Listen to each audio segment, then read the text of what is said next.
तो चलिए बढ़ते हैं आज की कहानी की ओर। दोस्तों, ये बात सन 1994 की है, जब मेरे गांव में किसी तरह की कोई भी सुविधा उपलब्ध नहीं थी। ना ही तो बिजली हुआ करती थी और ना ही उस वक्त लोगों के पास पक्के मकान हुआ करते थे। लोग कच्चे मकान व झोपड़ी में रहा करते थे और दूर दराज जाने के लिए वाहनों का चलन बहुत कम हुआ करता था, जिससे लोग ज़्यादातर पैदल ही यात्रा तय किया करते थे, चाहे उन्हें किसी की शादी में जाना हो या फिर किसी रिश्तेदार के यहाँ। और पानी भी उन्हें दूर किसी नहर से लाना पड़ता था और रात में उजाले के लिए लालटेन का सहारा लिया जाता था। तो दोस्तों, मेरा नाम अमित है और मैं आपको अपने साथ घटी इस घटना के बारे में बताने जा रहा हूँ। और मैं उस घटना को आज तक नहीं भूल पाया हूँ और मैं जब भी उस घटना को याद करता हूँ तो मेरी आज भी रूह कांप उठती है। मुझे उन दोनों मेरे करीबी रिश्तेदार के यहाँ दावत खाने जाना था, जिस कारण मैं अपने घर का सारा काम निपटाने लगा, क्योंकि क्या पता मुझे रात भर वहीं पर रुकना पड़े। फिर मैंने जल्दी जल्दी घर का सारा काम निपटाया और फिर शाम को मैं 5 बजे घर से निकल गया। मुझे काफ़ी दूर जाना था, जिस वजह से मैंने सोचा कि क्यों ना आज बैलगाड़ी से ही जाया जाए, क्योंकि पापा ने मुझे किराए के लिए कुछ पैसे भी दिए थे। इसलिए मैंने बैलगाड़ी से जाने की सोची और फिर बैलगाड़ी के मिलते ही मैं उस पर बैठ गया और वहाँ से निकल गया। और फिर मैं उस बैलगाड़ी वाले से बातें करता रहा और फिर जब 2 घंटे के बाद मैं वहाँ पर पहुँचा तो रात के 7 बज चुके थे। फिर मैं बैलगाड़ी से नीचे उतरा और उनके पैसे देने के बाद मैं जब अपने रिश्तेदार के घर पहुँचा तो मैंने देखा कि वहाँ तो काफ़ी रौनक छाई हुई है। मेरी जान पहचान के लोग भी आए हुए थे। फिर मैंने उन लोगों से बातें की और हम लोगों ने खाना वाना खाया और फिर खाना खाने के बाद हम लोग सोने चले गए।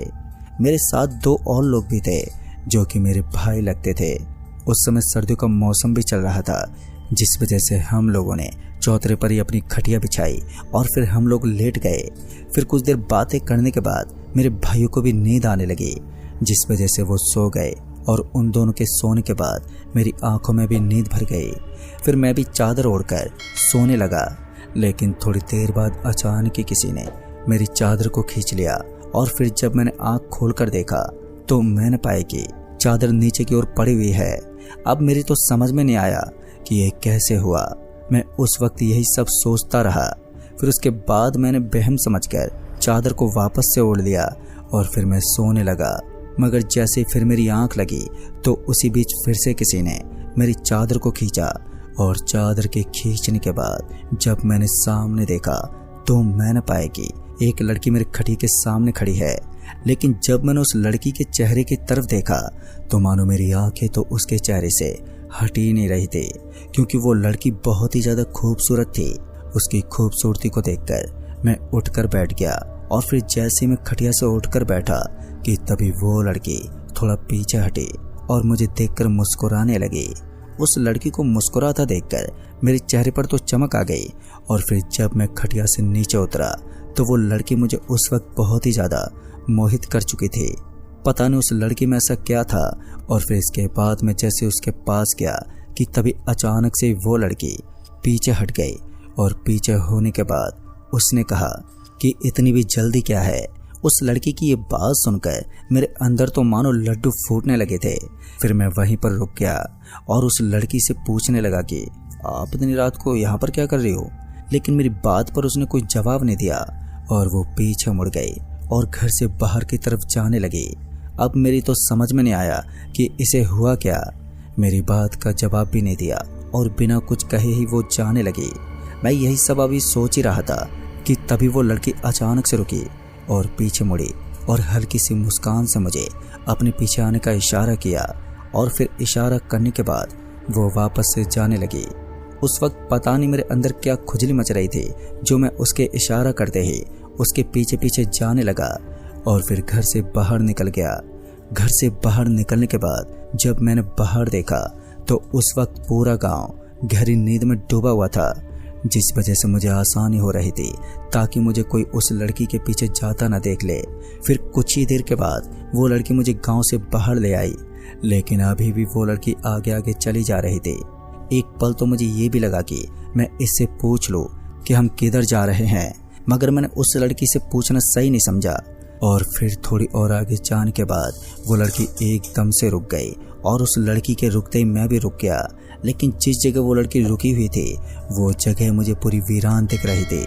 लेकिन तभी अचानक से मेरे पीछे किसी ने मेरे कंधे पर हाथ रख दिया और जब मुझे एहसास हुआ कि मेरे कंधे के ऊपर किसी का हाथ है तो उस वक्त मैं बहुत ही ज़्यादा डर गया कि पक्का मुझे किसी न किसी ने देख लिया है।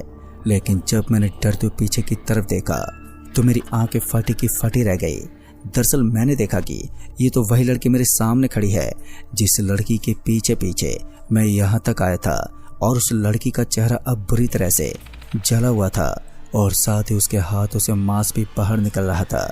उस लड़की के इस रूप को देखकर मेरी तो रूह कांपने लगी थी और मेरे मुंह से कोई शब्द भी नहीं निकल पा रहा था। उस वक्त मेरे अंदर डर हद से ज़्यादा बढ़ गया था, जिस वजह से मैं उसी वक्त वहीं नीचे गिरकर बेहोश हो गया। और फिर जब मुझे होश आया तो मैंने अपने आप को एक पेड़ के नीचे पाया। लेकिन उस पेड़ की एक डाली पर एक मटकी दिखाई दे रही थी और फिर मैं उसके बाद खड़ा हुआ। लेकिन जैसे मैं खड़ा हुआ कि तभी मुझे उस मटकी से चिल्लाने की आवाज़ आने लगी। और जब मैं उस मटकी के पास गया तो वो मटकी एकदम से ज़ोर ज़ोर से झूलने लगी। उस मटकी के झूलते में पीछे हट गया, लेकिन अभी भी उस मटकी से किसी के चीखने चिल्लाने की आवाज़ आ रही थी। वो आवाज़ सुनकर मेरे अंदर तो मानो जैसे खौफ पैदा हो रहा था और मुझे इतना तो समझ में आ गया था कि आज मैंने बहुत ही बड़ी गलती कर दी है। लेकिन फिर पता नहीं कैसे उस मटकी से अचानक से आवाज़ आनी बंद हो गई और फिर थोड़ी देर के बाद वो मटकी अपने आप ही काली होने लगी। उस मटकी को रंग बदलता हुआ देखकर मैं बहुत ही घबराने लगा था। इसके बाद फिर जैसे मैंने उस जगह से भागने की कोशिश की कि तभी मेरे पैर एकदम से वहीं जम गए और ज़मीन पर मेरे पैर जमते ही उस मटकी से वो आवाज़ आनी शुरू हो गई। इस बार वो आवाज़ें किसी लड़की की थी और वो लड़की बोल रही थी, बचाओ बचाओ। मुझे उस मटकी से इस तरह की आवाज़ें बार बार सुनाई दे रही थी। मैं तो उस वक्त बहुत ही बुरी तरह से फंसा हुआ था। एक तरफ वो आवाज़ें और दूसरी तरफ मेरे पैर जो कि आगे नहीं बढ़ रहे थे। मैंने अपने पैरों को बढ़ाने की पूरी कोशिश की पर मेरे पैर उस जगह से टस से मस नहीं हुए और फिर मैं थक हार कर उसी जगह पर खड़ा रहा और अपने आप को कोसने लगा कि आखिर मैंने यहाँ आने की गलती क्यों की। अभी मैं यही सोच रहा था कि तभी उस मटकी से एक जोरदार चीख निकली। वो चीख इतनी ज़्यादा डरावनी थी कि मैं अंदर ही अंदर बहुत ही ज़्यादा डर गया था, पर मैं ना चाहते हुए भी कुछ कर नहीं सकता था क्योंकि मैं उस वक्त पूरा बेबस हो चुका था। लेकिन फिर कुछ देर के बाद पता नहीं कैसे मेरे पैर अपने आप ही ठीक हो गए और फिर जैसे मेरे पैर ठीक हुए तो मैंने वहाँ से भागने की सोची। पर उस दिन पता नहीं मेरी किस्मत को क्या मंजूर था, जैसे ही मैंने अपने कदम वहाँ से भागने के लिए बढ़ाए कि तभी वो मटकी अचानक से फूट गई और उस मटकी से राख निकलने लगी। लेकिन मेरी तो रूह तक कांप गई जब उस राख से उस लड़की की तस्वीर वहीं नीचे ज़मीन पर बन गई। मेरी तो समझ में नहीं आया कि आखिर ये सब हो क्या रहा है। उस तस्वीर को देखकर मेरे अंदर डर की सीमा बढ़ते जा रही थी।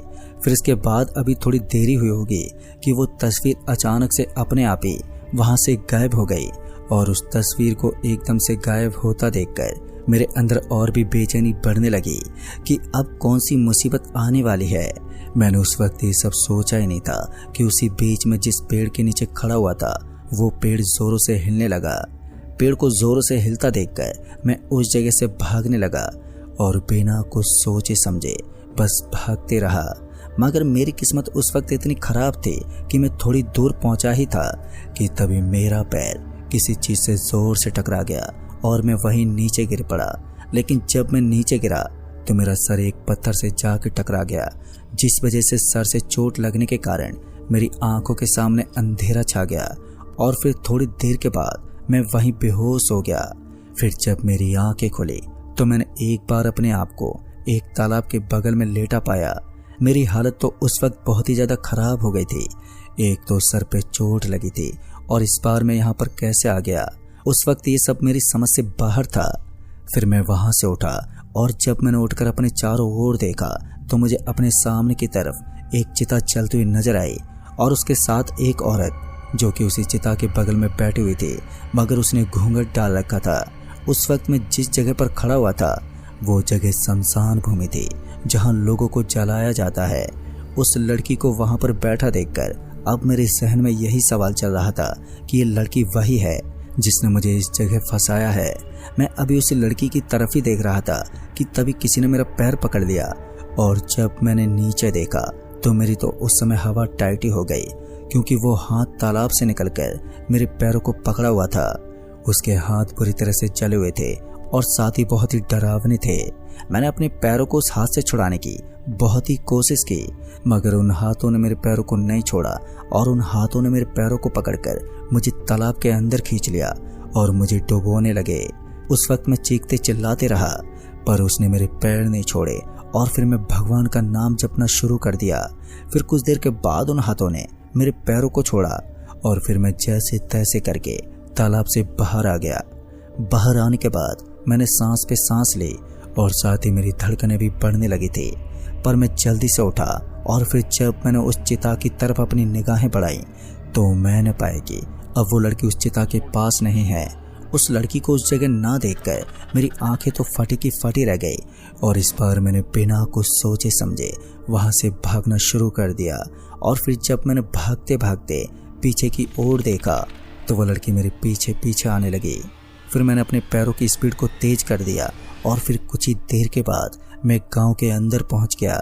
लेकिन जैसे ही मैं गांव के भीतर पहुंचा तो मेरे सामने मेरे भाई आ रहे थे और वो मुझे आवाज भी लगा रहे थे। फिर इसके बाद मैं जल्दी से उन लोगों के पास पहुंचा और उन लोगों के पास जैसे ही मैं पहुंचा तो उन लोगों ने मुझे गले लगा लिया और मैं कहने लगा कि भाई भाई मुझे बचा लो, वो मुझे नहीं छोड़ेगी। जिस पर उन लोगों ने कहा कि कौन है भैया जो आपको नहीं छोड़ेगी। जब उन लोगों ने मेरे पीछे देखा तो उन्हें कोई भी दिखाई नहीं दिया और फिर उसके बाद वो लोग मुझे घर लेकर आए। घर पर आने के बाद सभी लोगों ने पूछा कि क्या हुआ था, तुम घर से बाहर कब गए। फिर मैंने उन सभी को अपने साथ घटी हुई घटना के बारे में बताया। मेरी बातें सुनने के बाद उन लोगों ने जल्दी से घर के किसी बुजुर्ग आदमी को बुलाया जिसे झाड़ फूक करना आता था, और फिर उस बुजुर्ग आदमी ने मेरी झाड़ फूक की और फिर उन्होंने मुझे एक ताबीज़ दी। और फिर थोड़ी देर के बाद उस बुजुर्ग आदमी ने बताया कि तुम जिस लड़की के पीछे गए थे वो एक चुड़ैल थी और उस लड़की की मौत इसी घर में हुई थी। दोस्तों, ये बात 1 साल पहले की है जब इसी परिवार के एक लड़के के साथ उसकी शादी हुई थी। वो लड़की गरीब परिवार से थी। फिर शादी के कुछ दिनों के बाद उसके पति के घर वालों ने उस लड़की को ताने मारने शुरू कर दिए कि उसके घर वालों ने दहेज के नाम पर कुछ भी नहीं दिया, और जो लड़की का पति था वो भी दारूबाज था और बेफुजल में उस लड़की को मारता फिरता था और साथ ही उसके घर वालों को बोलता था कि उन्होंने कुछ नहीं दिया। फिर उसके बाद उस लड़की के साथ वो लोग बहुत ही बुरी तरह का व्यवहार करते थे, जिस वजह से वो लड़की बहुत ही परेशान हो गई थी। फिर उस लड़की ने एक दिन रात होते ही गुस्से में आग लगा के खुदकुशी कर ली और उस लड़की की मौत होने के कुछ दिनों बाद ही उस लड़की की आत्मा ने अपने पति को जान से मार दिया और साथ ही उसके परिवार वालों को भी। मगर उसकी आत्मा आज भी यहीं भटकती है और नए लोगों को परेशान करती है या उन्हें मार देती है। तुम्हारी किस्मत अच्छी थी कि उसने तुम्हें बस परेशान किया। दोस्तों, ये सब सुनने के बाद मुझे उस लड़की के लिए बुरा तो बहुत लगा, मगर मैं कर भी क्या सकता था। फिर इसके बाद मैं सुबह होते ही वहां से अपने घर लौट आया। दोस्तों, मेरे जीवन की सबसे खतरनाक और भयानक घटना थी जिसमें मेरी जान जाने से बची थी। मेरी इस कहानी को सुनकर आपको क्या लगता है, ये आप मुझे नीचे कमेंट बॉक्स में ज़रूर बताएं। जल्द ही मिलूंगा ऐसे एक और नई कहानी के साथ। तब तक के लिए बाय एंड टेक केयर।